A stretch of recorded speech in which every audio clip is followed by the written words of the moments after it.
pagi hari ini. Terima kasih Tuhan, kami menyadari dan kami mengakui bahwa Engkau adalah sumber dari kekuatan kami. Bukan hanya hari-hari yang telah lalu, tetapi hari ini dan selama-lamanya. Karena Engkau kekuatan yang abadi bagi hidup setiap kami. Kami datang menghampiri Engkau pagi hari ini untuk menerima kekuatan yang baru dari tahta Allah melalui setiap hal yang kami kerjakan di dalam rumah-Mu. Dan kami percaya pada hari ini, pada saat ini, ketika kami hendak mendengarkan firman Tuhan, firman yang hidup dan berkuasa, Tuhan sedang mengalirkan kekuatan baru bagi hidup kami, kekuatan baru bagi jiwa kami, dan di dengan tuntunan firman-Mu kami dapat diarahkan kepada tujuan Tuhan. Terima kasih Tuhan, kami serahkan waktu-waktu ini ke dalam tangan Tuhan. Kami ingat kembali Bapak Gembala kami yang sakit, Tuhan jamah dan sembuhkan dalam nama Tuhan Yesus Kristus. Karena ada kekuatan yang baru dari Tuhan turun atas hamba-Mu ini Tuhan. Terima kasih Tuhan, kami siapkan hati kami untuk kebenaran firman Tuhan. Hamba serahkan diri ke dalam tangan Tuhan untuk Engkau tuntun, untuk Engkau sertai. Engkau Roh Kudus, Roh pengajar, Roh penuntun yang menolong kami, yang menuntun kami ke dalam segala kebenaran. Terima kasih Tuhan, kami bersyukur di dalam nama di atas segala nama, Yesus Kristus Tuhan. Haleluya. Amin. Shalom, selamat pagi bagi kita semua. Terpujilah Tuhan yang baik dalam kehidupan kita. Sepanjang bulan ini kita akan mendengarkan firman Tuhan dari satu tema, yaitu tentang keluarga. Nah, sebenarnya minggu yang kedua adalah jadwal Bapak Gembala, dan tema yang diberikan, subtema yang diberikan untuk minggu kedua ini berbicara tentang warisan iman. Warisan iman di tengah keluarga. Kalau berbicara tentang warisan, kita nggak mungkin bisa mewariskan sesuatu yang tidak kita punya, betul? Kita tidak bisa mewariskan sesuatu yang tidak kita punya. Hanya apa yang kita punya yang dapat kita wariskan kepada keturunan kita. Dan berbicara tentang iman, kita tidak dapat mewariskan iman kepada generasi berikut tanpa kita memiliki kehidupan, iman, bekal yang cukup untuk kita dapat wariskan kepada generasi berikut di tengah keluarga kita. Dan kita bersyukur kepada Tuhan, kalau kita melihat sepanjang Alkitab, kita menemukan keluarga merupakan awal mula bagaimana Tuhan bekerja dan menyatakan rencananya bagi umat manusia. Tuhan tidak menciptakan manusia sendirian. Tuhan memberikan keluarga bagi kita, orang tua kita, suami istri, pasangan kita, anak-anak kita. Kita tidak hidup sendiri. Kita hidup di tengah-tengah keluarga kita. Dan kita dapat melihat dan menyadari dan merasakan, menikmati dan melakukan apa yang Tuhan kehendaki, yang menjadi tujuan Tuhan dalam kehidupan dan keberadaan kita, dimulai dari keluarga. Tidak ada sesuatu yang besar yang dapat kita lakukan yang tidak dimulai dari hal-hal kecil. Karena firman Tuhan sendiri berkata tidak mungkin seorang setia kepada perkara-perkara besar kalau dia tidak setia terhadap perkara-perkara kecil. Tidak mungkin seorang dapat dipercaya untuk perkara-perkara besar kalau dia tidak dapat dipercaya dimulai dari hal-hal sederhana. Kita tidak dapat menyatakan tentang hal-hal yang besar yang telah Tuhan nyatakan tanpa dimulai dari bagaimana Tuhan menyatakan di dalam dan melalui hidup kita di tengah-tengah keluarga sebagai komunitas yang terkecil yang Tuhan anugerahkan. Dan pagi hari ini saya ingin berbicara dari satu judul tentang ketika Kristus menjadi pusat dari keluarga kita. Karena orang tua, keluarga yang memiliki kehidupan iman, yang membangun di atas Kristus sebagai kepala, keluarga inilah yang dapat mewariskan iman kepada keturunan mereka. Dan kita akan baca di dalam Mazmur 127 ayat 1 sampai Mazmur 128 ayat 128 ayat 6. Nampaknya panjang, 2 pasal, tetapi isinya tidak terlalu panjang. Dan bolehkah kita berdiri bersama-sama, kita akan membaca secara bergantian. Ayat-ayat ini saya akan mulai dari ayat yang pertama dari Mazmur 127 dan saya minta tolong Bapak Ibu bisa membaca bergantian bersama saya sampai Mazmur 128 ayat yang ke-6. Saya mulai dari ayat yang pertama dari Mazmur 127. Berkat Tuhan pangkal selamat. Nyanyian Ziarah Salomo. Jikalau bukan Tuhan yang membangun rumah, sia-sialah usaha orang yang membangunnya.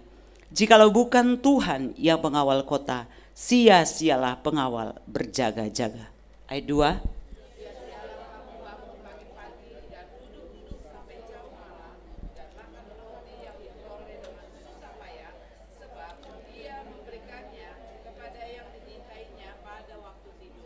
Sesungguhnya anak-anak lelaki adalah milik pusaka daripada Tuhan, dan buah kandungan adalah suatu upah.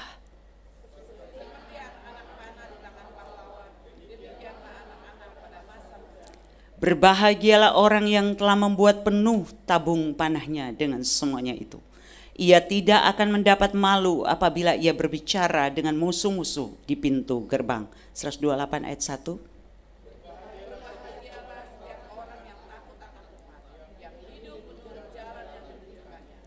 Apabila engkau memakan hasil jeripaya tanganmu, berbahagialah engkau dan baiklah keadaanmu.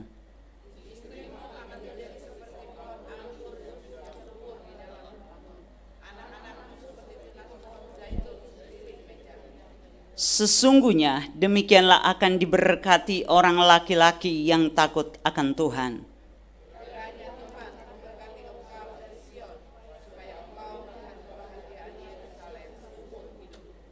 Dan melihat anak-anak dari anak-anakmu, damai sejahtera atas Israel.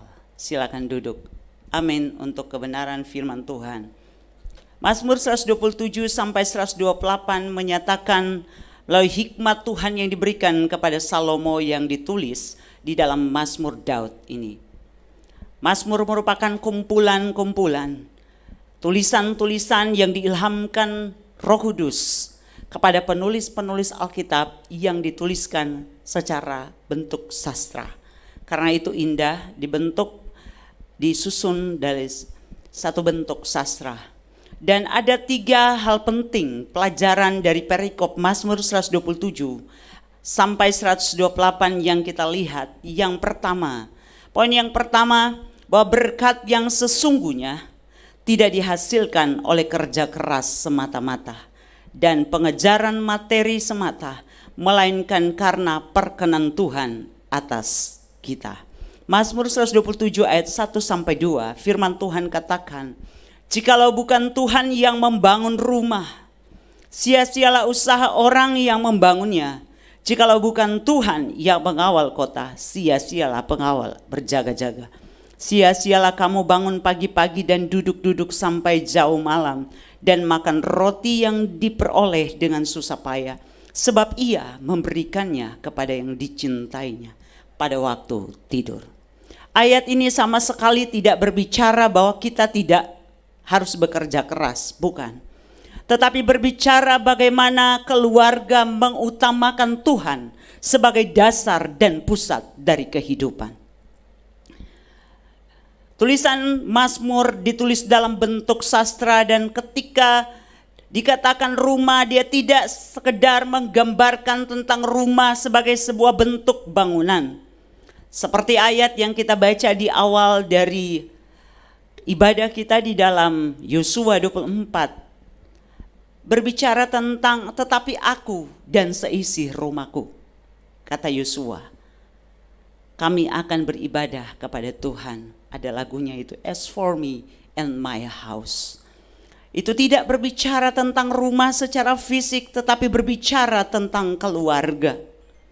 Tuhan yang membangun. Orang boleh berusaha, tetapi usaha manusia tidaklah cukup. Jikalau bukan Tuhan yang mengawal, yang menjadi penjaga, manusia boleh mengawal, mengupayakan segala bentuk yang terbaik. tetapi Tuhanlah pengawal dan penjaga keluarga yang terbaik. Amin. Enggak ada amennya. Dalam hidup ini bukankah kita lihat bahwa hari-hari ini kegelapan dan dunia merusak banyak kehidupan keluarga dan masuk ke dalam kehidupan keluarga-keluarga Kristen. Karena dia sangat tahu bagaimana meruntuhkan dan menghancurkan generasi, yaitu dengan merusak keluarga.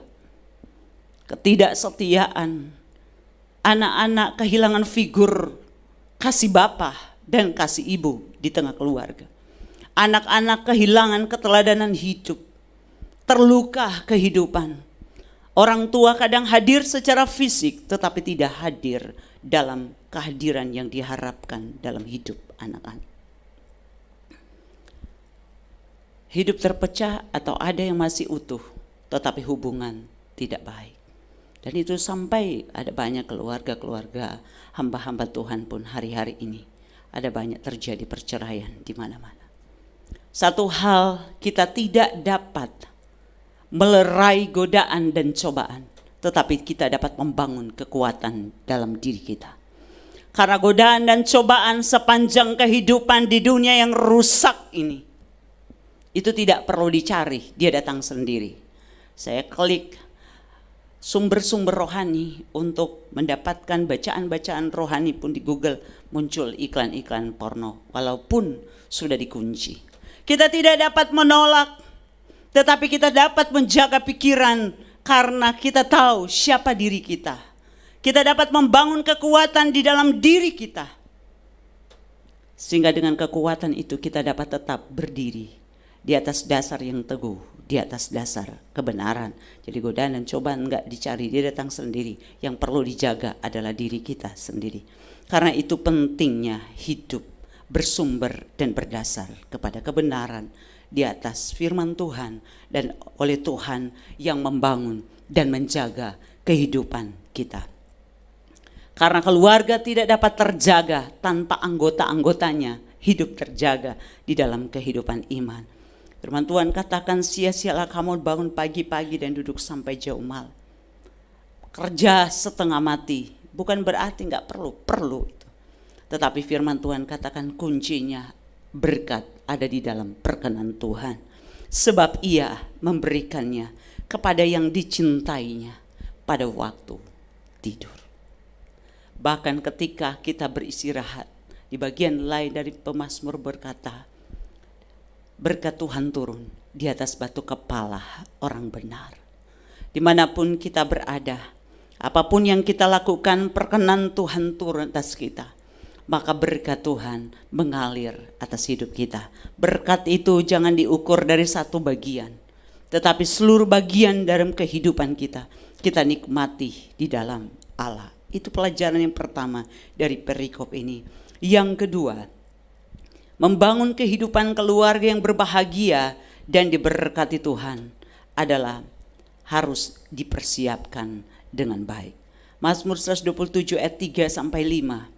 Sesungguhnya anak-anak lelaki adalah milik pusaka daripada Tuhan, dan buah kandungan adalah suatu upah. Seperti anak-anak panah di tangan pahlawan, demikianlah anak-anak pada masa muda. Berbahagialah orang yang telah membuat penuh tabung panahnya dengan semuanya itu. Ia tidak akan mendapat malu apabila ia berbicara dengan musuh-musuh di pintu gerbang. Firman Tuhan katakan anak-anak itu adalah milik pusaka. Hal yang luar biasa yang sampai turun-temurun yang dipercayakan Tuhan dalam keluarga. Buah kandungan adalah suatu upah, tapi firman Tuhan katakan anak-anak panah di tangan pahlawan. Demikianlah anak-anak pada masa muda. Seperti seorang yang akan menarik busur panah, maka harus ada sasaran yang jelas. Dan firman Tuhan dalam perikop ini menggambarkan bahwa orang tua sungguh bertanggung jawab atas tujuan dan arah kehidupan anak-anak pada waktu masa pembentukan mereka. Orang tualah yang harus mengarahkan kepada tujuan Tuhan. Kecuali dia sudah dewasa, dia bisa memilih jalan kehidupannya. Saya cukup keras mendidik anak-anak saya, dan pada waktu kecil ketika mereka punya kemauan-kemauan tertentu dan ngotot, saya selalu bilang tidak ada anak yang mengatur orang tuanya. Firman Tuhan katakan anak-anak taat kepada orang tua. Saya selalu katakan kepada anak-anak, Mama tidak mau seperti Imam Eli. Imam Eli seorang yang melayani di rumah Tuhan, tapi anak-anaknya tidak dididik dengan tegas dan disiplin. Itu tanggung jawab orang tua di hadapan Tuhan. Dan hal ini penting karena orang tualah yang akan mengarahkan anak-anak kepada tujuan Tuhan. Itu sebabnya ketika masih kecil, kenapa orang tua harus membawa anak-anaknya ke sekolah minggu? Kenapa orang tua harus menjadi teladan untuk mengajarkan mereka cinta Tuhan, cinta firman, dan berdoa? Karena pada waktu mereka tumbuh dewasa, hal yang ditaburi pada waktu kecil akan melekat dalam hidup mereka. Mungkin akan ada cobaan, mungkin ada bahkan banyak pengalaman yang coba menjauhkan mereka dari Tuhan. Tetapi benih iman yang ditaburkan dengan kuat pada masanya akan bertumbuh dan berbuah dalam kehidupan. Karena itulah firman Tuhan katakan, segala sesuatu dalam kehidupan iman di tengah keluarga itu dipersiapkan, dirancangkan. Kadang-kadang orang tua punya harapan, ambisi-ambisi yang tinggi, tetapi kita tidak tahu ada banyak anak-anak yang mencapai hal terbaik dalam kehidupan, tapi hilang kebahagiaan. Saya membaca tentang kisah Michael Jackson, bagaimana dia berkali-kali untuk operasi plastik untuk mengubah bentuk wajahnya. Mungkin ada orang berpikir dia nggak bisa terima, dia ingin menjadi kulit putih. Tetapi ketika saya melihat hal yang paling mendasar yang dia inginkan adalah mengubah bentuk wajahnya tidak seperti ayahnya. Padahal ayahnya lah yang membawa dia berlatih, membawa dia kemana-mana untuk mencapai kesuksesan, mencapai ketenaran. Tetapi ternyata setelah dia mencapai semuanya itu, ada sesuatu yang hilang di dalam hatinya. Yang dia pikirkan sejak kecil, dia harus berusaha mengejar ambisi itu. Bukan hanya ambisinya, tapi juga ambisi orang tuanya. Dan dia kehilangan masa-masa di mana dia pikirkan dapat dia nikmati dalam hidup seorang anak. Dia tidak ingin seperti ayahnya. Dan di antara kakak beradik, dialah yang paling mirip ayahnya. Pada waktu dia terkenal, dia tidak memberikan warisan dari kekayaannya untuk ayahnya. Salah apa bapaknya? Padahal bapaknya berusaha untuk dia menjadi tenar. Ada seorang juga pemain bulu tangkis terkenal, saya ingat dia masih SMP, sangat terkenal. Tapi ketika dia tumbuh, dia kepahitan sama ayahnya. Saya heran, pada waktu itu dia dipuja banyak orang. Tapi ternyata ada sesuatu yang hilang di dalam hatinya. Tidak ada seorang pun yang tahu, keluarga lah yang tahu itu pentingnya. Seperti minggu lalu kita mengenal bahasa kasih di dalam keluarga kita. Sehingga yang kita pikir kita telah memenuhi bokor kasih sayang dari anggota keluarga kita. Tapi sesungguhnya dia terluka karena dia terpikir saya diberikan apa yang tidak saya inginkan sebenarnya. Membangun keluarga yang berbahagia dan diberkati Tuhan itu dipersiapkan dengan kebenaran firman, tapi dengan juga belajar dari berbagai sumber. Yang ketiga, hidup takut akan Tuhan menentukan arah dan corak kehidupan keluarga. Mazmur 128 ayat 1-6 luar biasa firman Tuhan katakan, berbahagialah setiap orang yang takut akan Tuhan, yang hidup menurut jalan yang ditunjukkannya, memakan hasil jeripaya kerja kerasnya juga dinikmati dengan baik, bahagia dengan apa yang mereka miliki. Istrinya menjadi seperti pohon anggur yang subur di dalam rumah, sesuatu yang manis, yang menjadi berkat dalam keluarga. Anak-anak seperti tunas pohon zaitun. Zaitun itu akan terus bertunas dan tidak akan pernah mati. Ketika pohon yang lama itu menjadi lapuk karena tua, akan tumbuh tunas baru, harapan-harapan baru.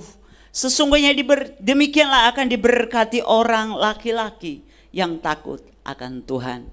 Para ayah, para suami, hidup takut akan Tuhan membawa berkat bukan untuk diri sendiri saja, tapi buat istri, buat anak-anak, buat keluarga. Dan hidup takut akan Tuhan menentukan arah dan corak warna dari kehidupan keluarga. Kiranya Tuhan memberkati engkau dari Sion, supaya engkau melihat kebahagiaan Yerusalem seumur hidupmu, dan melihat anak-anak dari anak-anakmu damai sejahtera atas Israel. Setiap keluarga punya cara pandang masing-masing tentang kehidupan, tentang keberhasilan. Tapi sebagai orang percaya, firman Tuhan mengarahkan kita kepada Tuhan sendiri, Kristus sendiri menjadi pusat dari keluarga kita. Sehingga ketika Kristus menjadi pusat dari seluruh kehidupan keluarga, maka ada damai sejahtera, ada berkat, ada perkenan Tuhan di sana. Mungkin Anda berkata, saya hidup sendiri, saya memilih untuk tidak berkeluarga. Tetapi kita hidup di tengah keluarga, hidup punya kakak beradik, punya ponakan-ponakan, dan kita dapat membagikan kebenaran-kebenaran ini dan menjadikan kehidupan kita teladan bagi keluarga. Ada 3 hal utama yang dapat kita renungkan bagaimana Kristus menjadi pusat dari keluarga kita. Yang pertama, membangun keluarga yang mengutamakan Kristus. Next. Mazmur 127 ayat 1, Tuhan menjadi dasar keluarga kita. Memulai segala sesuatu dengan Tuhan. Memulai hari bersama dengan Tuhan. Beribadah bersama, melayani bersama. Menanamkan nilai-nilai kebenaran dalam kehidupan keluarga. Saya walaupun memiliki doa pribadi, selalu ada doa bersama anak-anak. Di waktu pagi, di waktu malam hari. Bergandeng tangan, bergantian memimpin. Sharing tentang hal-hal yang kita dapatkan dari Tuhan. Hal-hal yang sederhana, tetapi hal-hal yang menyatakan betapa Tuhan baik dalam kehidupan. Tuhan harus menjadi dasar keluarga. Jangan pada waktu ada masalah baru kita datang. Tetapi sebagai orang-orang percaya, segala sesuatu kita doakan. Saya mengajar anak-anak berdoa. Berdoa untuk menyebutkan orang-orang yang memberkati kehidupan kami. Agar mereka kelak mengerti ketika mereka bertumbuh. Hidup ini hidup dari anugerah. Saya selalu katakan kalau kita punya dan kita memiliki itu hal biasa. Tapi kalau kita tidak punya, tapi kita bisa menikmati, itu namanya kasih karunia. Dan itu terjadi kalau kita belajar menaruh pengharapan kepada Tuhan. Hal sederhana, iman dibagikan, diwariskan melalui nilai-nilai. Dan tidak perlu yang muluk-muluk, yang tinggi-tinggi, tetapi sesuatu yang sederhana. Ajaklah keluarga kita berdoa, memulai segala sesuatu, menghadapi masalah bersama dengan melibatkan Tuhan. Yang kedua, memprioritaskan Tuhan dan kepentingan kerajaan Allah sebelum hal-hal lain. Karena ada 3 pilar bagaimana keluarga mewariskan iman kepada keturunan mereka, dan hal yang pertama adalah teladan hidup. Teladan hidup tidak dapat tergantikan. Kita bisa nyuruh anak-anak kita berbuat ini dan itu, tetapi mereka lihat kehidupan kita. Selain teladan hidup, yang kedua pengajaran. Karena ada banyak orang-orang tua yang baik luar biasa, tapi anak-anak mereka enggak seperti orang tuanya. Kenapa? Mungkin teladannya bicara, tetapi omongannya enggak. Ternyata perlu berbicara, perlu menegur ketika mereka salah, perlu menyatakan kebenaran dengan seharusnya. Tapi yang ketiga adalah doa. Doa yang melindungi keluarga kita. Teladan berbicara kuat, pengajaran ditanamkan, tetapi doa yang menguatkan itu semua. Dan memprioritaskan Tuhan dan kepentingan kerajaan Allah. Ini akan terlihat bagaimana kita memilih. Tanpa dipengaruhi siapapun, kita akan pilih hal rohani yang terutama. Kalau ada arisan di hari kebaktian, kita pilih yang mana? Sehingga ketika kita katakan kepada anak-anak kita Tuhan yang terutama, dia gak akan bilang dalam hatinya, katanya Tuhan yang terutama. Padahal kalau hari ibadah terus ada arisan, dia pilih arisan. Jadi tidak sinkron. Tuhan yang terutama. Ketika ada pilihan-pilihan dalam kehidupan, kita pilih Tuhan yang terutama. Ya bisa diganti sih ke jam yang lain. Tetapi itu menunjukkan prioritas dalam hidup kita.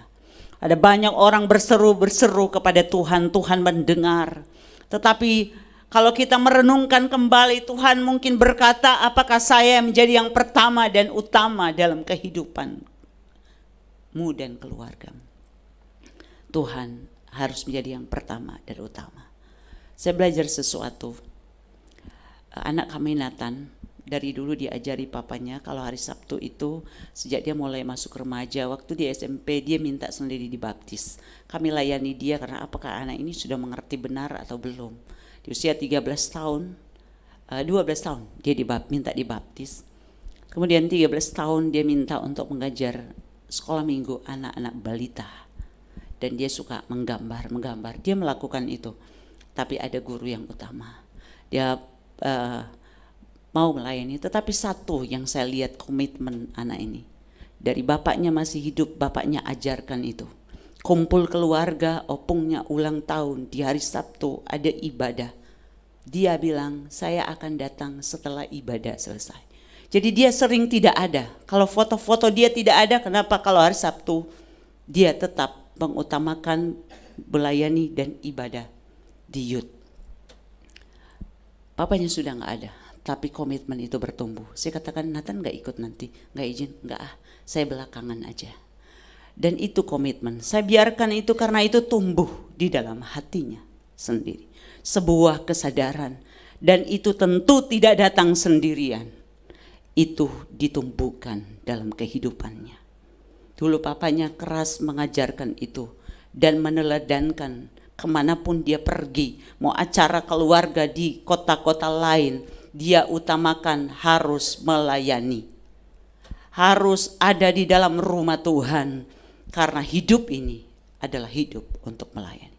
Sekarang beliau tidak ada, tapi anak-anak menyerap sesuatu.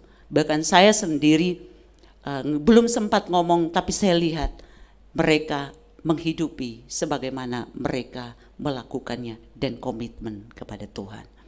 Jika kita harus memilih tanpa dipengaruhi siapapun, maka hal rohani adalah yang pertama. Pertimbangan yang pertama itu berarti kita memprioritaskan Tuhan.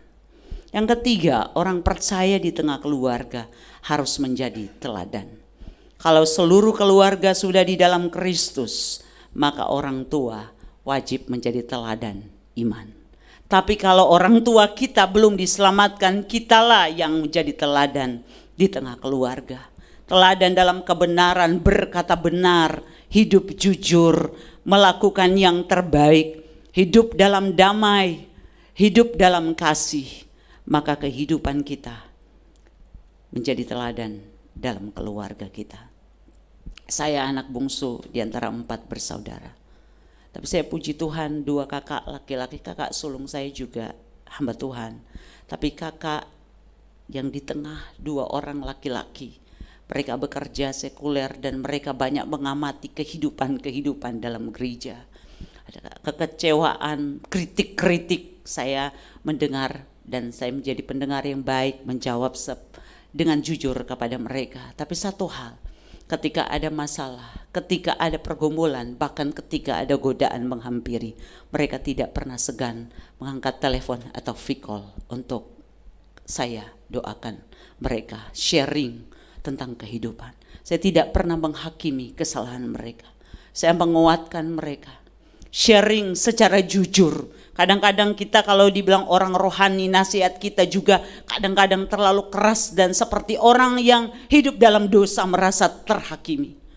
Tetapi satu hal, pendekatan-pendekatan dalam keluarga tentu adalah pendekatan yang berbeda. Dan keluarga yang mengutamakan Kristus menunjukkan bahwa Tuhan menjadi dasar keluarga kita. Dan kalau apa Di dalam hidup kita Kristus yang terpenting. Saya percaya dan percayalah terhadap firman Tuhan bahwa apa yang penting bagi hidup kita menjadi urusan Tuhan untuk menolong kita. Amin. Perkenan Tuhan ada, maka anugerah Tuhan mengalir. Kalau kita menjadikan apa yang penting bagi Allah itu penting bagi kita, maka apa yang penting bagi hidup kita adalah urusan Tuhan.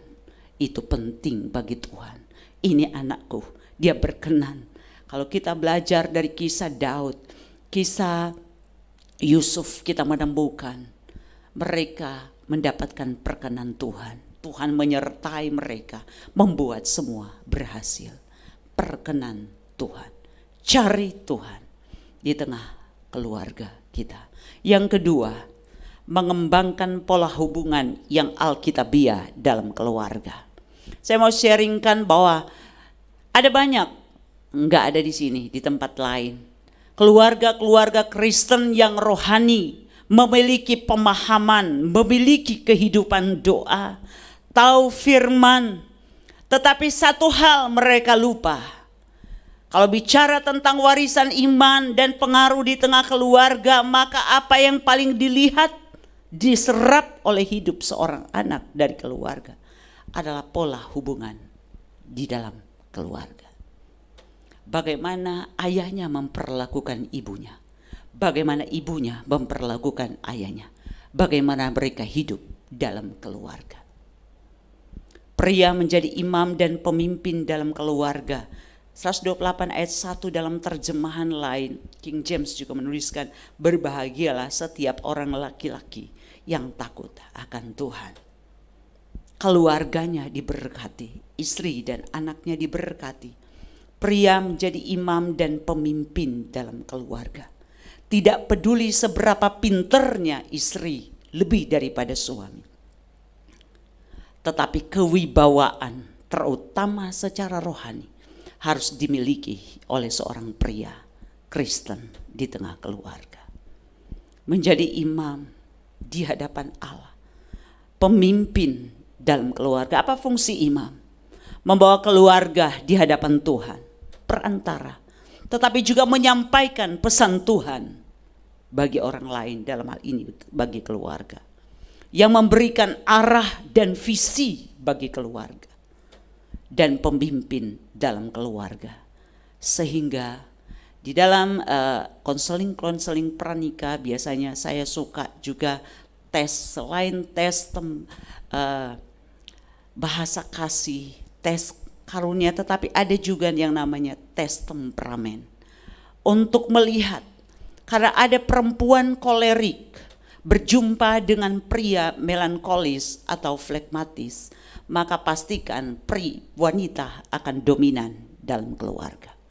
Tetapi dalam keluarga Kristen, apapun temperamen kita, kehidupan yang berwibawa, bertanggung jawab dan menjadi teladan iman sebagai pemimpin rohani adalah pria dalam keluarga. Hubungan itu adalah pola yang diajarkan oleh Alkitab. Amin. Karena ada banyak keluarga Kristen yang menerapkan firman Tuhan, tetapi istrinya dominan mengatur suaminya dalam keluarga.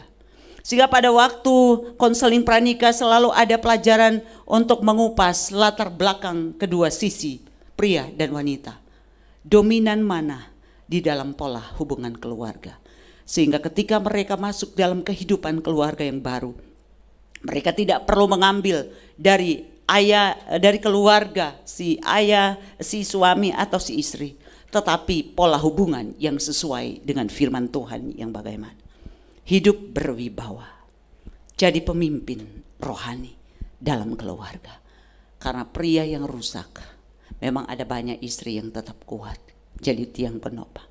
Tetapi kalau kita sudah mendengar firman Tuhan pagi ini, orang Kristen, pria Kristen, hiduplah sebagai pria. Kalau di GSJA namanya pria integritas, berintegritas dalam keluarga.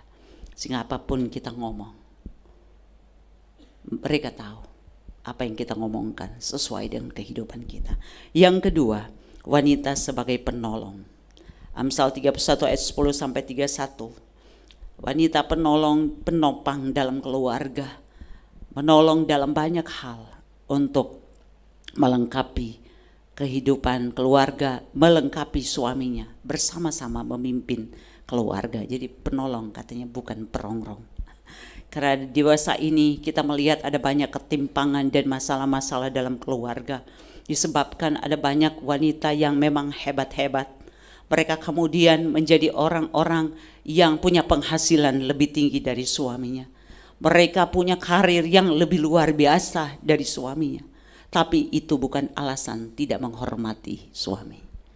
Di dalam firman Tuhan, tunduklah kepada suamimu, kata firman Tuhan. Wanita sebagai penolong. Ada banyak perceraian terjadi karena masalah-masalah ekonomi. Ada banyak wanita-wanita yang hebat. Tapi tahukah kita dalam kehidupan keluarga pentingnya mengembangkan pola hubungan yang alkitabiah dalam keluarga. Sehingga sama-sama menjadi rekan yang bertumbuh di dalam Tuhan, dalam kehidupan. Satu ketika saya memberikan nasihat kepada anak saya Nathan, dia sudah dewasa. Bagaimana memilih pasangan hidup yang terutama apa, kriteria nilai-nilai yang sesuai dengan firman. Yang lain adalah bagian-bagian yang dapat ditambahkan. Dan satu saat dia berkata kepada saya kalau ada, saya pingin punya istri yang punya karakter seperti mama. Saya bilang di dunia ini gak ada orang yang sama. Semua orang berbeda. Kalau kamu berpikiran begitu maka kamu susah. Kita hanya dapat menerima. Yang terpenting adalah standar, kriteria yang utama. Hidup takut akan Tuhan dan memiliki karakter. Hal itu penting dalam kehidupan kita. Menjadi teladan dalam pola hubungan dalam keluarga. Yang ketiga, anak-anak menjadi seperti anak panah di tangan orang tuanya. Dididik dengan benar oleh orang tuanya. Dengan cepat, saya tidak jelaskan satu persatu mengingat waktu. Yang ketiga, mengembangkan seni berkomunikasi yang baik dalam keluarga. Ada banyak hubungan yang rusak bukan karena harus rusak. Ada banyak masalah-masalah yang terjadi yang dibesarkan bukan karena masalah itu sendiri, tetapi karena komunikasi yang tidak memiliki seni yang baik. Karena itu minggu lalu Pak Gamal menyampaikan firman Tuhan tentang bagaimana sebagai orang Kristen kita juga perlu belajar. Saya punya banyak buku-buku yang saya tahu ketika di konseling untuk menikah, tetapi kami banyak belajar dari bacaan-bacaan kami dan berinteraksi satu dengan yang lain untuk bertumbuh bersama. Pentingnya seni berkomunikasi yang baik. Ada berkata, ada mendengar. Karena kalau satu banyak berkata, tidak banyak mendengar, maka yang satu akan malas berkata. Ya kan? Ada 4 hal kata-kata yang penting dalam kehidupan keluarga. Bukan berarti itu sesuatu yang kemudian menjadi biasa, tetapi sesuatu yang perlu dikembangkan dalam ketulusan. Kata yang pertama yang selalu harus ada dalam keluarga adalah saya mengasihimu. Kata sederhana kepada anak-anak kita, mama sayang kamu, papa sayang kamu. Mungkin bagi orang tua berkata, hal yang seperti itu sepele. Tapi dalam banyak konseling kepada anak muda saya menemukan ada banyak anak-anak yang berkata sudah dewasa, papa dan mama saya tidak mengasihi saya. Tidak mungkin. Tetapi ketika digali ada banyak, itu yang disebut bahasa kasih. Ada 4 bahasa kasih dan salah satunya adalah word affirmation. Itu kata-kata yang penghargaan, kata-kata membesarkan hati. Ketika mereka jatuh, mereka gak dihakimi. Kamu memang hari ini gagal nak, tapi kamu bisa mencoba lagi. Saya mungkin adalah orang tua yang gak terlalu memaksa anak saya harus jadi nomor 1. Karena saya punya teman yang selalu dipaksa bapaknya gitu dan hari ini stres. Dia anak pintar sekali. Saya katakan kalau kamu bisa dapat 8, kamu dapat 7, itu enggak terbaik. Karena setiap orang punya talenta, punya hal terbaik yang diberikan Tuhan baginya. Kamu bisa dapat 10, kamu dapat 8, itu enggak terbaik. Tapi kalau memang otakmu cuma sampai dapat 8, terus kamu dapat 8, itu terbaik. Jadi Tuhan tidak menuntut apa yang tidak engkau punyai, tapi apa yang engkau punyai, engkau harus maksimalkan. Saya tidak pernah merasa cemburu atau membandingkan anak saya dengan prestasi orang lain. Anak saya cukup menjadi dirinya dalam kapasitas yang terbaik. Sehingga ketika dia bertumbuh, dia tidak terbebani. Sehingga ketika dia bertumbuh, dia tidak harus merasa memenuhi ambisi orang tuanya. Tapi dia harus berusaha semaksimal karena Tuhan memberikan, dan dia harus mempertanggungjawabkan kepada Tuhan. Kata-kata kasih, I love you. Setiap hari di rumah saya dari dulu sampai hari ini, kata itu selalu ada dengan tulus. Memeluk anak-anak saya, kami berpelukan, anak saya juga tidak canggung mengatakan itu. Dengan penuh kasih, sayang itu harus dinyatakan. Lalu katakan kan dengan perbuatan, tapi ternyata bahasa kasih adalah bahasa yang berkuasa dalam keluarga. Yang kedua, I'm sorry, maaf. Di dalam meminta maaf dan memaafkan, kita menemukan kuasa pengampunan Allah dilepaskan dalam keluarga. Saya kalau kata-kata saya terlalu keras, nanti saya akan berkata kepada anak saya minta maaf untuk cara yang mungkin terlalu kasar, menyakiti. Tapi isinya, maksudnya ini.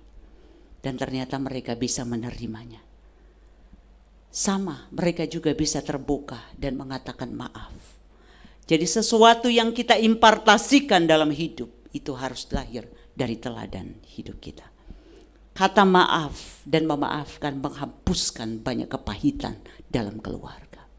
Mungkin pria paling sulit minta maaf karena memang cara pandang dan secara psikologi berbeda. Tapi itu penting dalam hidup kita. Ada juga wanita yang gak pernah minta maaf. Ada orang konseling dan berkata dia tidak pernah minta maaf walaupun dia salah. Tapi dalam hidup keluarga, tempat kita menyelesaikan segala sesuatu. Sebelum tidur kami dari dulu sampai hari ini memutuskan bahwa mengakhiri setiap perselisihan, setiap kemarahan dengan saling memaafkan. Yang ketiga, kata terima kasih. Terima kasih untuk hal-hal, bahkan hal kecil dalam keluarga. Dan keempat, kata minta tolong. Bukan kata-kata perintah. Itu ada di dalam keluarga. Terlalu panjang untuk diuraikan, masih ada sisanya, tetapi saya akan berhenti sampai di sini. Dalam hidup kita perlu terima kasih. Saya bersyukur kepada Tuhan. Anak-anak saya, ketika orang berkata mungkin makan tempe, makan tahu itu sesuatu yang sedih. Di keluarga saya tidak ada sedih itu. Karena anak-anak saya, dua-duanya, ketika saya memasakkan apapun, mereka akan berkata, terima kasih Ma untuk masakannya. Padahal cuma goreng tempe. Kenapa saudara? Karena ayahnya biasa melakukan hal itu. Kata itu ada di dalam keluarga. Dia ambilkan sesuatu, saya akan katakan terima kasih. Terima kasih dengan sungguh-sungguh. Apapun dalam hidup keluarga melahirkan sesuatu yang manis ketika kita melakukannya dalam pola hubungan yang sesuai dengan Alkitab dan dengan komunikasi yang baik. Saya berhenti sampai di sini. Kita akan masuk